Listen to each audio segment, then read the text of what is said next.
training some of the people that work in our organization are on the road to take my place. I won't be on the road quite as much. So I appreciate you doing this. What I'm going to do is I'm going to talk about thriving in the senior market, both from a personal standpoint and professional. And I want to give you a couple ideas that maybe will help you with your business, and at the same time tell you some of the crises that seniors are facing and why you're an asset to help solve this, which you know. I'll give you a little more information in that regard. And then I'm going to explain to those that are not CSAs how to become a certified senior advisor. How many are CSAs? May I see your hand? Okay, there are quite a few of you, and I appreciate that, and I thank you for being a CSA. The history I'll do very quickly about the society, but I'd like to get a little flavor how this all started. In 1997, the society was founded, and it was founded because AARP that year said, or a year before, they said there are 1.5 million people just like you working with older adults, yet only 8,000 of them have a gerontology degree. I thought, now who's going to go back and get a gerontology degree? Very few people. So I got together with a group of gerontologists, geriatric MDs, elder law attorneys, a CFP by the name of Larry Hayden, that started the CFP Board of Standards, and we put together the Society of Certified Senior Advisors.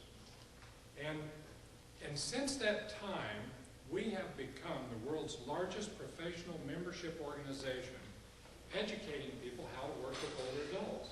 That's quite a feat because the American Society on Aging was the largest, and they're a 50-year-old organization, and I don't know what's going on in the aging field, but here's an organization that has shrunk in membership over the last 10 years, and yet they serve the aging population.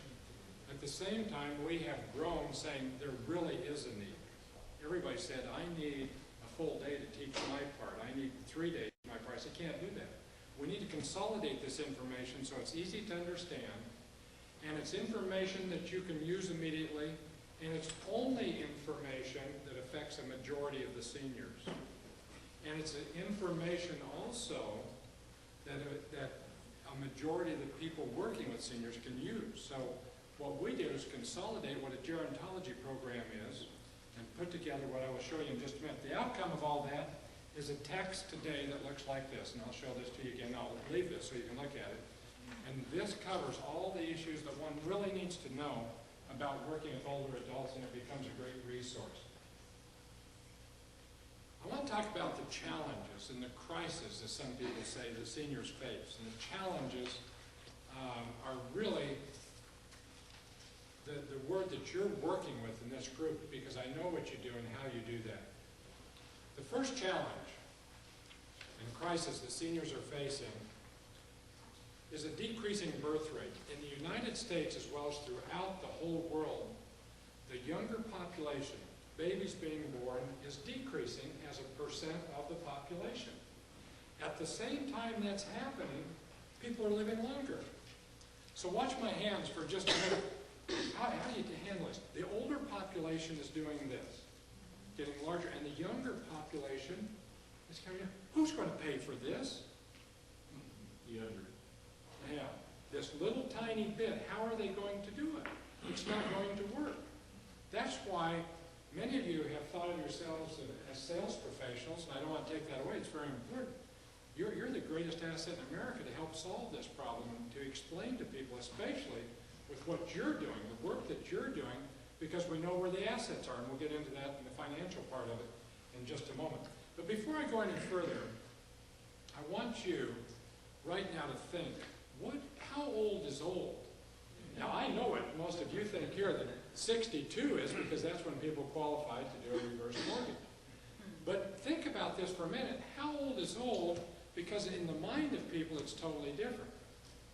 So what I want you to do, we're going to do a little exercise real quick. Take out your pencil. Take just 1 minute. Take out your pencil and write down your actual age. You don't have to show it to me. You don't have to show it to your neighbor. And then put underneath it how old you really feel. How old you think you are. All right? How many of you wrote down an age that you feel older than your chronological age? Anybody? One person, a young person in the back. She was out very late last night.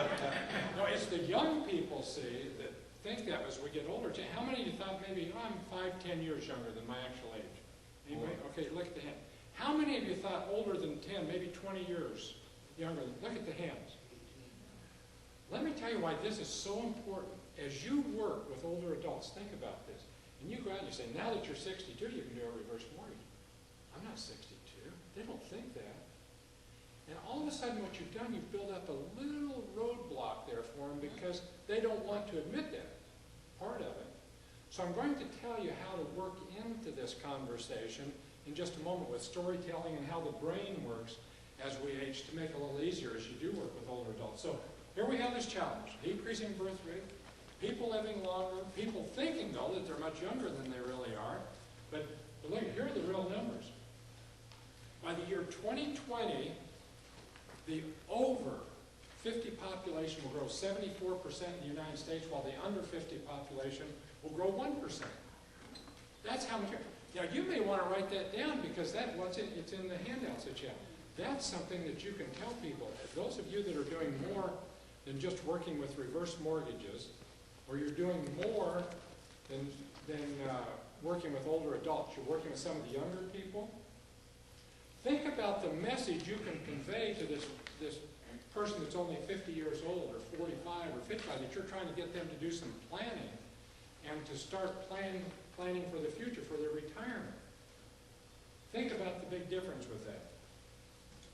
Okay, the aging process is broken into 3 parts and 3 parts only. Health, financial, and social. There's nothing else. Everything falls into one of those 3 categories. If you understand each of those categories, you can help people age successfully, and you yourself can do a better job of aging. Now, if you think by making somebody hugely successful in the financial side that you've accomplished all there is to successful aging, guess what? How many of you know somebody, let me see your hand, how many of you know somebody that has all the money in the world and they're just terribly miserable? Do you know, almost half the people in here. That is so typical. Isn't that a shame? But by doing a little extra in each area, we can really be successful. I'm going to talk about each of these individually. And by the way, I'm writing a booklet that'll be out hopefully within the next 2 weeks. I'm doing the final edit when I fly home tonight. But I'm doing a booklet to talk about how all 3 of these connect, because almost everybody that's doing research in the field of aging specializes in one part of it. And they never connect it all together.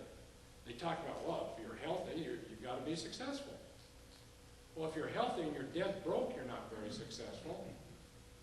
And so that's why this is being done. I want to talk about these individuals just a little bit.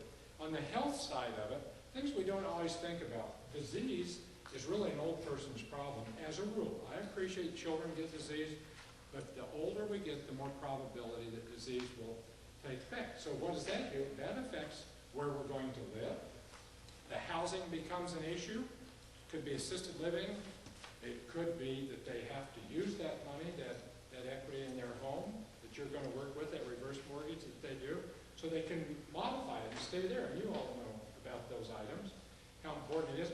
Matter of fact, I read about a little lady that was living in an assisted living center, and some people, 18% of people, by the way, would rather move out of their home.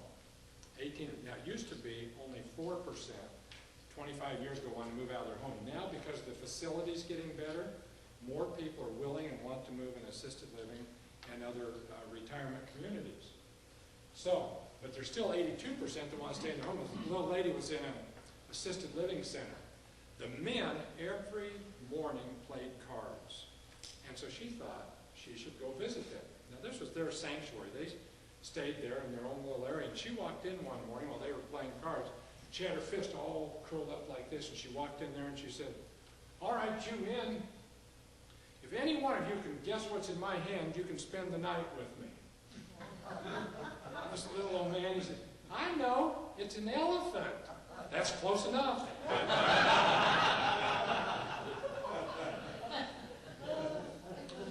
Smoking used to be the greatest problem to deter our aging process. There's no one.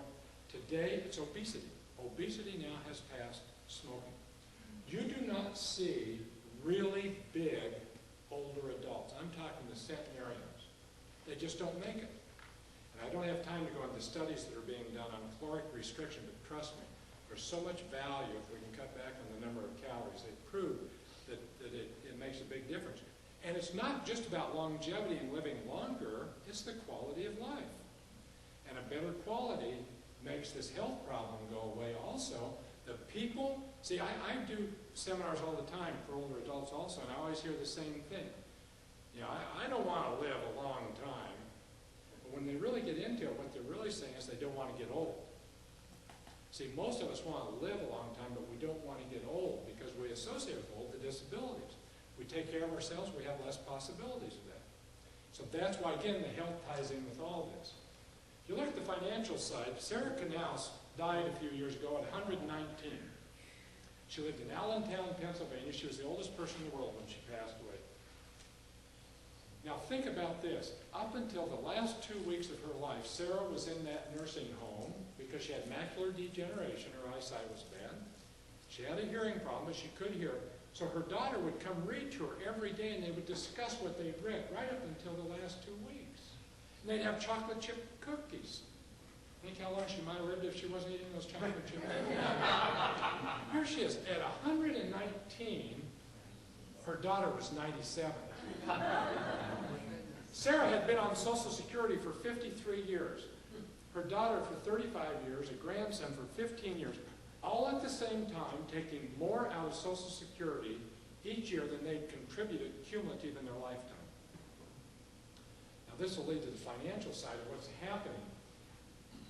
If you look at Medicare and you think about this, Medicare also has become very important to older adults. They're very dependent on it. You see 11% of the people 65 and older are at the poverty level. Now for all of you, you want to know this, 11% are at the poverty level. Without Social Security, that number would jump to almost 50%. Without Medicare, but we still had Social Security, the number would jump to about 30% from that 11%. That's how important these entitlement programs are that we provide. So go back to what I was talking about at the very beginning. Who's going to pay for this?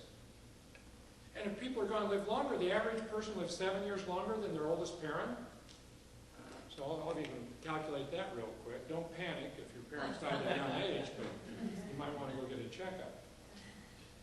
So we have this issue all of a sudden of being very dependent. But where is most of their money?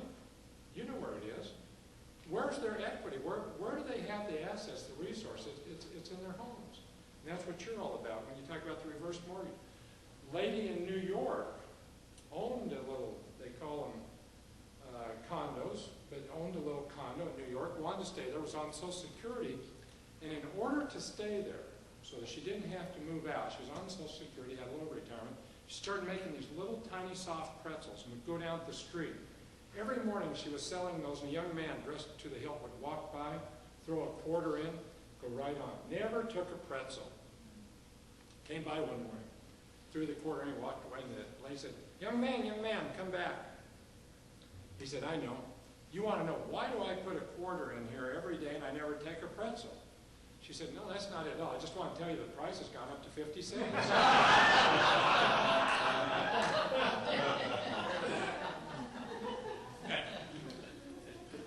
Bankruptcy for people 65 and older has increased 242% in the last 10 years. That's how serious the problem is. And it's a shame. Most of them are using it to buy what? What do you think? They're using their credit cards. They're buying drugs. Exactly. That's just where it's going. On the social side, you don't think about this, but be very aware of this. 1 out of every 7 marriages in the United States is a third marriage. Most of those are older adults now. Now, a little tidbit for you. If you know somebody that's been married 40 years or longer, pardon me, they've been married 40 years or longer, a spouse passes away, and that spouse is going to remarry, the one that's living is going to remarry. Within 1 year, you might tell them to avoid that marriage because the divorce rate is 85% if they remarry within a 12-month period of time. And more people, because of living longer, this is very common that they will remarry after a short period of time. I was playing golf at the Denver Country Club, where as WL said, I live in Denver. I was playing golf, and this is an older club.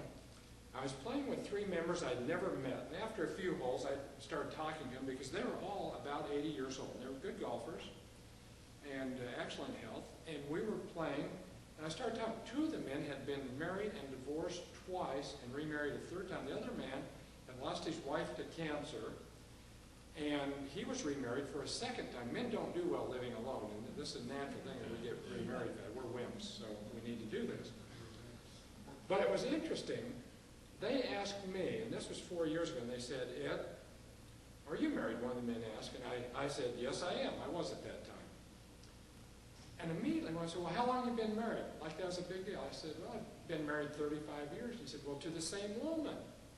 And I thought about it for a minute. I said, oh, no, she's changed.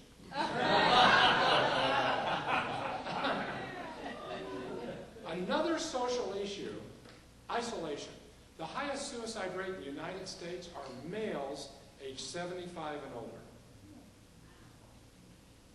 Men, I wasn't kidding when I said we are wimps. We do not do well living alone.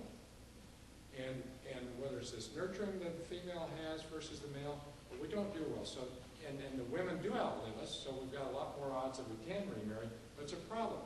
Now, life experience on the social side affect not only the social side, but they're going to affect you from a marketing side. As we age, every time we have an experience, especially a bad experience, it layers on top of the other bad experience. They don't go away, they're in our mind. They keep layering and they get bigger and bigger. So if a person's read about somebody didn't get paid on an insurance claim, somebody called them on the telephone and took all their money out of their CDs and ran off with it and so on, and you're out there talking to them about money, what they can do with it, there's a big wall there. So what we do is we teach you in the class how to work through that wall. And it's not hard to do. It's through trust and credibility, and we show you exactly how to do it. But you'll go through it just like everybody else does. Our CSA curriculum, I'm going to give you just a couple of examples. But in front of you is our brochure. And on the inside of the brochure, you can look at the different classes we teach with a little more detail. I'm only going to touch on 3 of them very briefly.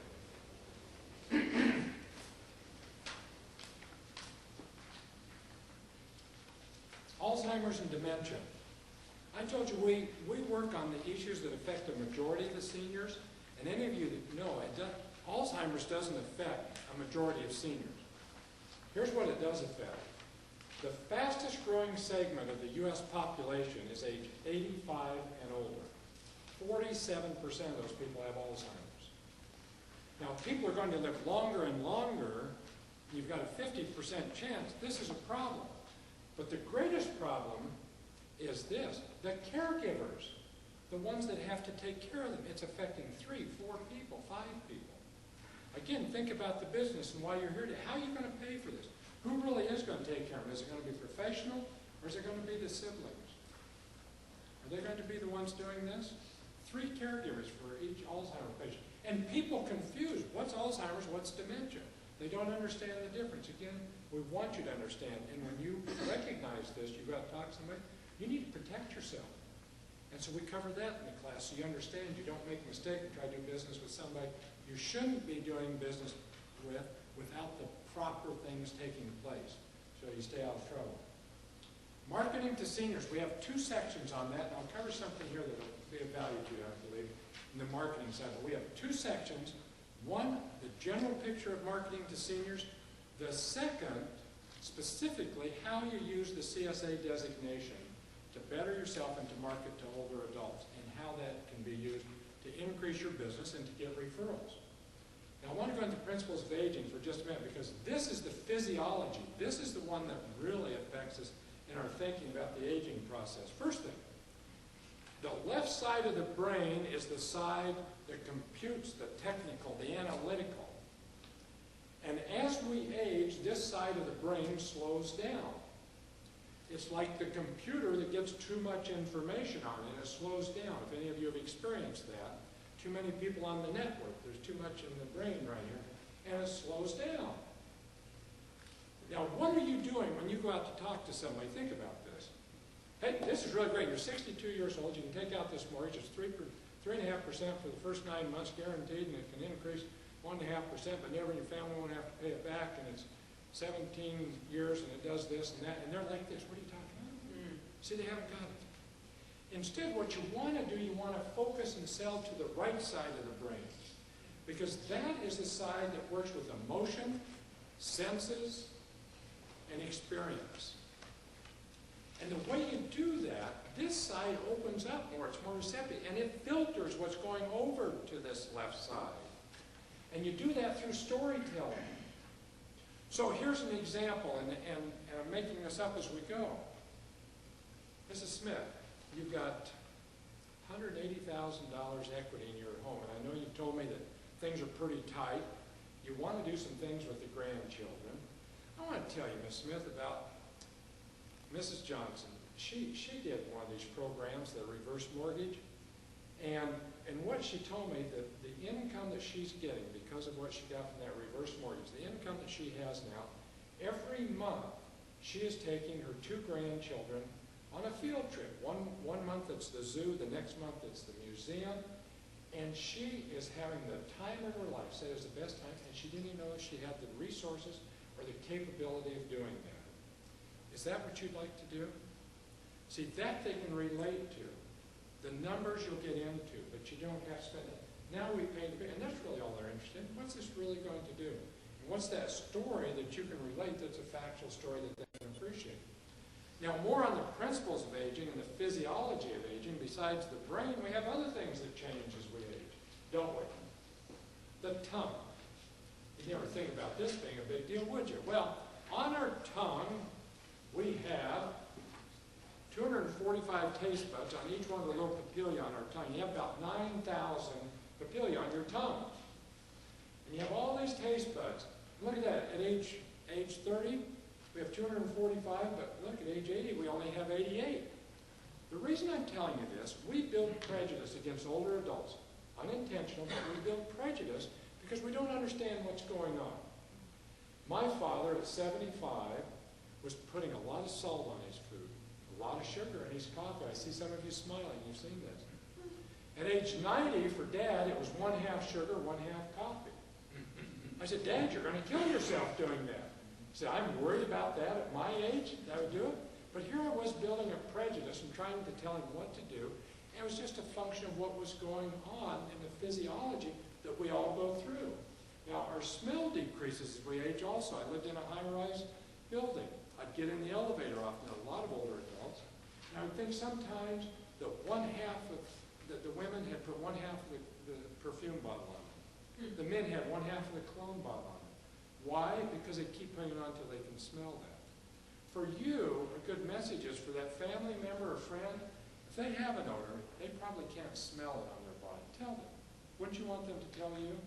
It's your responsibility. Just look them in the eye and say, I want to tell you. They'll appreciate it, and so would you. So the seniors' challenges that we've been talking about here, this becomes your opportunities and your responsibilities. This is what you want to know, both professionally and personally, to help your clients, to make your life better. So I'm going to talk about how to become a CSA. There are 2 ways to do it. The process is, you can do this by self-study if you want. You receive the textbook that I showed you. There's the text again. Along with that, you receive CD-ROMs that have on it the faculty presenting, along with their PowerPoint. So you can put it in your computer and you can watch, and there's an instruction book with all this. You receive about a 100-page study book along with the text that you can do this self-study. You have 6 months to complete it. It's an excellent way to do the program. However, I recommend that you do the live class if you can. And inside that brochure I gave you is a calendar that shows where the classes are being held.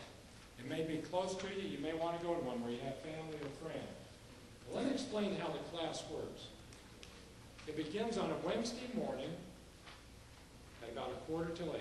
And the class sessions are 50 minutes in length because you get CD credit for your insurance license, your any of you that are CFPs or CPAs, you get a C credit by attending our program. So you go to the class and you do 8 classes during the day, 50 minutes in length. They have sensitivity training during the classes. And those who've been there know about this. You'll learn what it's like to have a hearing problem. You'll learn what it's like to have bad eyesight. You do this at the end of the day. We recommend you get in groups and you study. You do it 3 days. On the 4th day, you take the exam. It's a 150-question, multiple-choice exam. It is not hard duty. It's been prepared by a psychometrician to test what you know about aging and not to trick you in the least. We cover every bit of this material.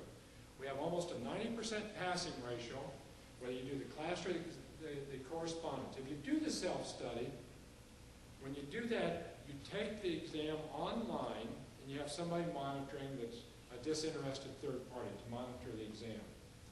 The benefits, what this does for you, it's what we all want.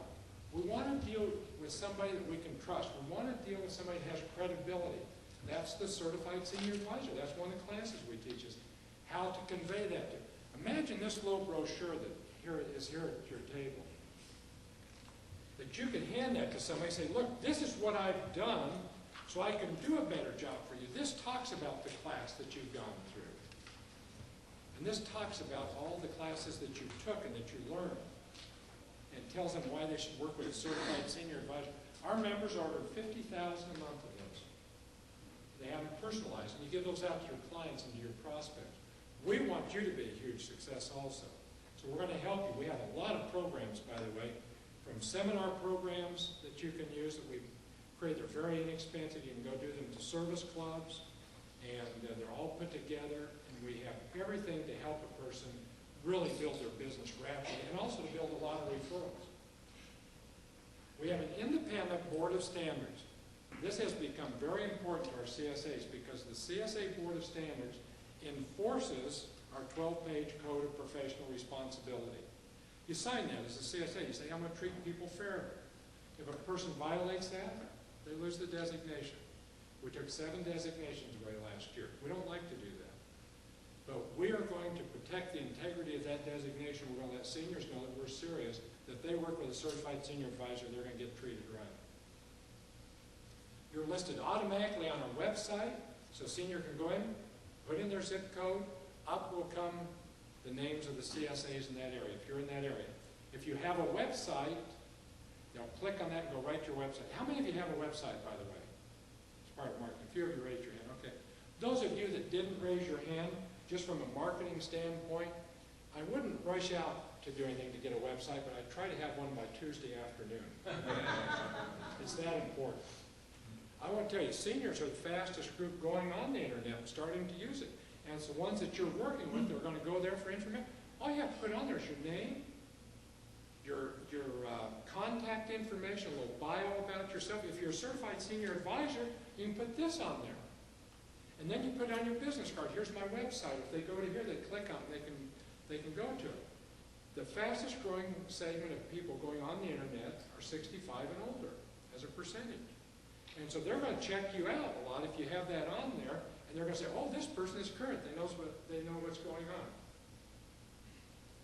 Every month you will receive from us publications. You get 16 during the year.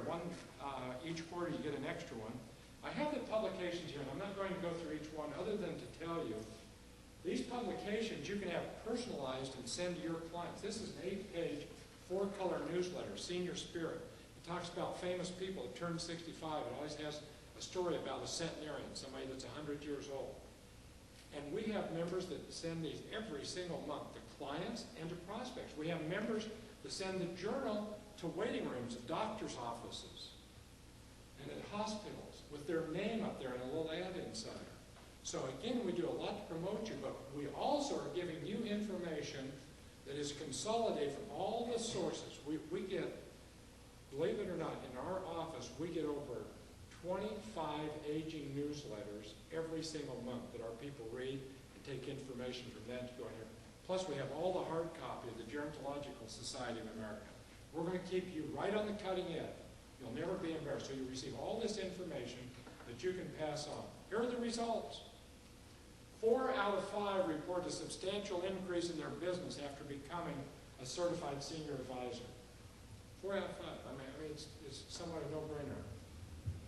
If you are a veteran, it's endorsed by the VA, so it's reimbursable under the GI Bill. Here's the money part. The class is $1,195. The correspondence is $1,095.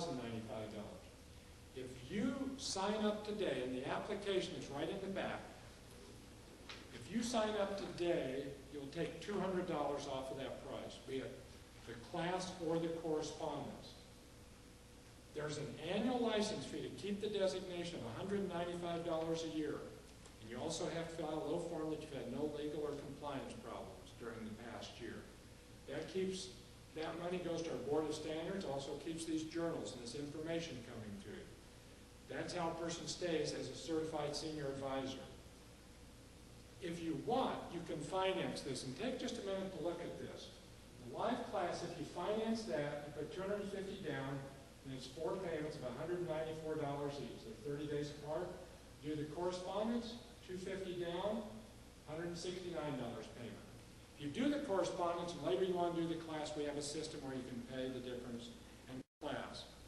We do the discount because we want you to sign up. We want you to become a certified senior advisor. I'm going to give you a chance to answer questions. But I would like if you would do this for me. Everybody here, even the CSAs, I'd like you to take just a minute. This takes just a few minutes, and I'll answer questions while you're doing this. If you'll fill this out, give me your name, a little bit about you. There's some information here that says, I would like to stay on your mailing list. Or more importantly, I want to sign up today. I want to become a certified senior advisor and take advantage of the discount. Fill this out. You put your credit card in there. If you don't have a check with you, you want to do it by check, tell us, and we'll still give you the credit. I'll take the application with me. But for every person in here, take the minute to fill this out. I will send you a copy of this booklet. It's titled Aging Wisdom for Ageless Living. That's the booklet that I'm going to finish editing on the plane going back. I'll be printing within the next 2 weeks. I'll send that to you. It'll be a valuable piece personally and professionally. So take a few minutes and do that. And if you are enrolling in the class, be sure to fill out the back side. It's the questionnaire. It takes just a minute. If you've had any problems in the past and the answer is yes, just put yes and we'll get the information from you later about that. Now it's your turn to ask questions and to fire at me. Yes, sir? What if someone's a veteran? If you are a veteran, go ahead and fill this out, and then we'll work with you to get the approval to get it reimbursed. So fill it out and tell us that you're a veteran, then our people will work with you. They'll call you and work on getting it done. Because I haven't done one, I've got people in the office that have. That question. If you're the kind of learner where you need to do both the correspondence and attend, what's the deal? Okay, the question was, if you're one of these people that has a great ability to learn a lot and you want to do both the correspondence and the class, how would you do that? Here's what I will tell you. If you want to do both of those, sign up for the class, and I'll make special arrangements to get you the correspondence also. And just put it on there. So we can do it in advance. And I'll get you the tapes and stuff. We normally don't do that, but I'd be happy to help you with that. Other questions? Is the fee refundable at all? Is the fee refundable? Yes, if you're dissatisfied when you go to the class and don't like it, it's refundable. And what was the other question? Well, they say something comes up that you can't. Oh, very good question. Yeah, you can't get to the class. Absolutely. If you cannot get to the class, you want feedback, absolutely we'll send it back. Or if you say, hey, I want to hang in there, but I can't do it this year, I want to do it 6 months later, you can keep it there and do it that way also. But absolutely, no problem. You run into a problem, that's happened often, that we're glad to move it or to give you a full refund.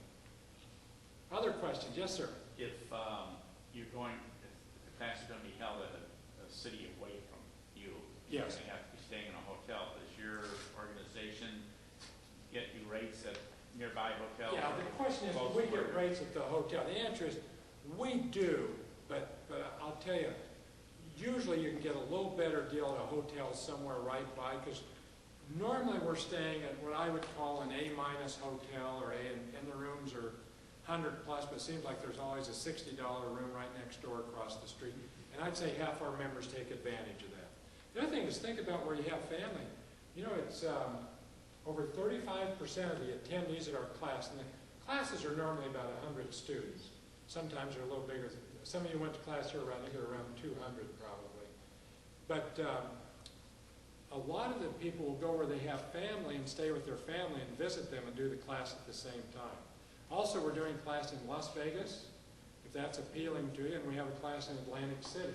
You want a destination to go to. We've never tried, or we haven't tried recently Atlantic City. We did some years ago, and it was rather successful. Las Vegas is always a big class. A lot of people like to go there. Other questions? Spouse. Pardon me? Spouse. Spouse, yes. Now, if they want to enroll, there's a little discount. They enroll also with you and want to do it, but if they want to come to just a part of the class, something, we'll arrange that. If there are certain sections they want to see, we'll arrange that as no charge. So they can do it. But they can't audit the whole thing without it. That's very good.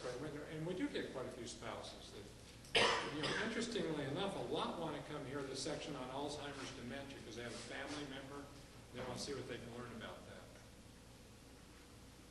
I'd like to finish with this, if I may. We talked about the aging and people living longer. Andy Rooney did something on TV over a year ago that I enjoyed so much, I got a copy of it. I want to share it with you. And what Andy Rooney said was, what if we could reverse the aging process? Wouldn't that be exciting? I thought, now that's an interesting idea. What if we could? The most unfair thing about life is how it ends. It takes up a lot of your time and then you die. What's that, a bonus? I think the life cycle is all backwards. You should die first and get it all over with. Then you live in an old age home, which you get kicked out of when you're too young. You get a gold watch, go to work, and work 40 years until you're young enough to enjoy your retirement. Then you drink and party, and you get ready for high school. It's getting better, isn't it? You then go to grade school and become a kid. You play and have no responsibilities, and become a little body, and up back in the womb you spend the last 9 months floating. And then you finish off with a climax. Now that was this is kind of an interesting idea, isn't it? How we approached all that. This concludes the presentation. Thank you very much.